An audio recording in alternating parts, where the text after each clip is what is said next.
Matthew 22. Story of the Great Feast. Jesus told them several other stories to illustrate the kingdom. He said the kingdom of heaven can be illustrated by the story of a king who prepared a great wedding feast for his son. Many guests were invited, and when the banquet was ready, he sent his servants to notify everyone that it was time to come. But they all refused, so he sent other servants to tell them, "The feast has been prepared and choice meats have been cooked. Everything is ready, hurry." But the guests he had invited ignored them and went about their business, one to his farm, another to his store. Others seized his messengers and treated them shamefully, even killing some of them. Then the king became furious. He sent out his army to destroy the murderers and burn their city. And he said to his servants, "The wedding feast is ready, and the guests I invited aren't worthy of the honor. Now go out to the street corners and invite everyone you see." So the servants brought in everyone they could find, good and bad alike, and the banquet hall was filled with guests. But when the king came in to meet the guests, he noticed a man who wasn't wearing the proper clothes for a wedding. "Friend," he asked, "how is it that you are here without wedding clothes?" And the man had no reply. Then the king said to his aides, "Bind him, hand and foot, and throw him out into the outer darkness, where there is weeping and gnashing of teeth, for many are called, but few are chosen." Then the Pharisees met together to think of a way to trap Jesus into saying something for which they could accuse him.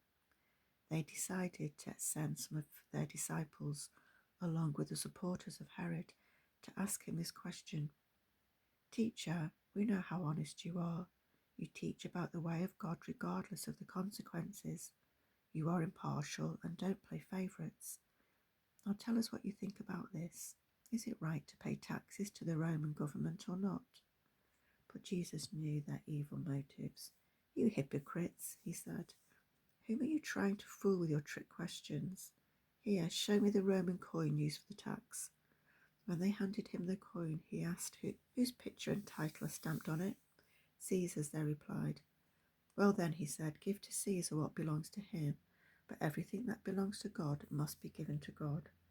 His reply amazed them, and they went away. That same day, some Sadducees stepped forward, a group of Jews who say there is no resurrection and death.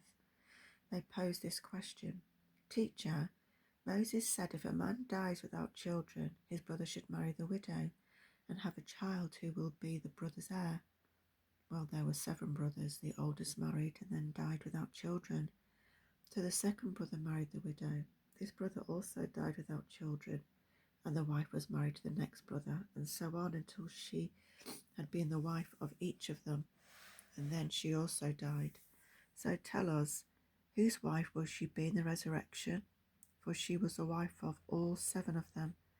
Jesus replied, "Your problem is that you don't know the scriptures, and you don't know the power of God. For when the dead rise, they won't be married.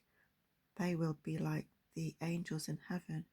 But now as to whether there will be a resurrection of the dead, haven't you ever read about this in the scriptures? Long after Abraham, Isaac, and Jacob had died, God said, 'I am the God of Abraham, the God of Isaac, and the God of Jacob.' So he is the God of the living, not the dead." When the crowds heard him, they were impressed with his teaching. But when the Pharisees heard that he had silenced the Sadducees with his reply, they thought up a fresh question of their own to ask him, to trap him with this question: "Teacher, which is the most important commandment in the law of Moses?"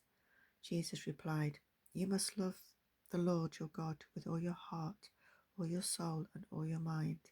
This is the first and greatest commandment. A second is equally important. Love your neighbor as yourself.